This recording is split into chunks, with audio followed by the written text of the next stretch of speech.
Something I find quite interesting, and this occurs in my everyday life, is that trauma hides in your bones.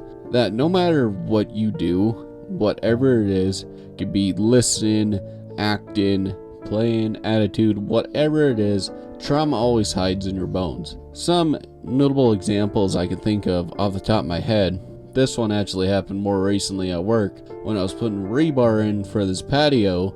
I had to drill down so, the rebar can be in and not be, chipping the top, breaking the top of the foundation. I must have been on the wrong side or whatever, so this rebar was angled in. So once I cut it, the thing just went flying up, hit me in the face, with a lot of force, and because it hit me in the nose, which that was not pretty. I was tearing up. I really couldn't see, and I'm pretty sure I had a bloody nose. That is something I'm not really sure, but because around my right nose, I think I had something crystallize or freeze up or whatever, and looked at it, I was like, ooh, that's blood. And I'm pretty sure I remember tasting a bit of blood after that. It wasn't pleasant, so now every time I do cut some angle rebar, I do catch myself kind of flinching a little bit, backing my head up, trying to, do whatever I can so that rebar doesn't come flying back up at my face and hit me again, because I don't want to do that again. That was rough, because even a few of the entrances, patios, sidewalks that I did rebar, I still do it. I still flinch at the thought, the idea, and whatever. Then another example, and this is kind of something I learned from childhood, and I don't really know how I'm going to unlearn it if I ever can, is I know a lot of people's footsteps. Because when you're in a household where nothing was safe, no one actually kind of gave you the safety and whatever else that you needed as a kid, I ended up listening for footsteps and memorizing who they were. And now, even when I'm sitting back here, because I'm not that far away from the kitchen, I still listen for footsteps. I still listen to every little bit of thing so I can get my brain around and not be surprised or be ready for whatever's about to happen. I really wish I didn't do this, but there are some things I'm really struggling to unlearn. This is one of those things. And then some other notable things I can probably list off real quick would be not feeling visible to others, just being invisible. No matter what you do, they just don't really care. Fundamentally, there's nothing you can do but try to work through it and try to get something done with it. Because I know I try not to put a lot of my personal issues on other people, but there are some days I really cannot help myself. Because one thing is, I have a terrible abandonment fear. Hugely terrible. Oh, it is really ugly. If anyone knows how ugly it is, I don't know if any of my friends are going to watch this, I don't know.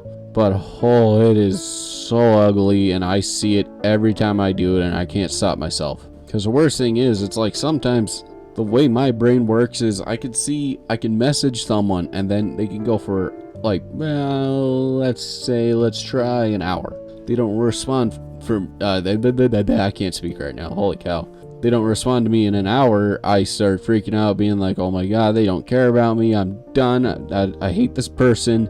I hate everything about them. I can't stand to see them. Their name ticks me off. I can't deal with seeing their names. And oh boy, this is where I kind of whiplash between how my brain works with certain people, where I can love everything about them, I can idolize them, think they're the best thing in my life, best person ever, blah blah blah, and then the next second I could be like, I hate them, I never want to see them, whatever they meant, whatever they mean to me, dead, I don't care, I never want to see them again. Very black and white thinking, if you ask me. But more or less, a trauma really does hide in your bones. Nothing you can do about it unless, you get help. Figure out what is actually up with you, trying to figure out what is fundamentally causing you to act these certain ways, these ways that are either very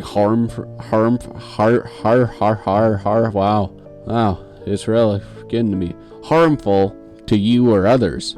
And don't worry, I'm trying my damnedest every day to be better, but there are some days where I struggle. I struggle with, trying not to have those thoughts interfere with, everyday life, my brain, my thoughts, my friends, family, personal matters in my life. I try not to let it affect me, but oh boy, there are some days where I'm very flip-floppy and I just don't want to do it. But it's kind of all I got for you today, so thank you very much for listening. I really hope that you're going to enjoy all the Power Wash and Adventure Time DLC, because there's going to be a lot of videos featuring this. So either way, thank you very much to listening to me rambling, and I hope to catch you again sometime soon. Take care.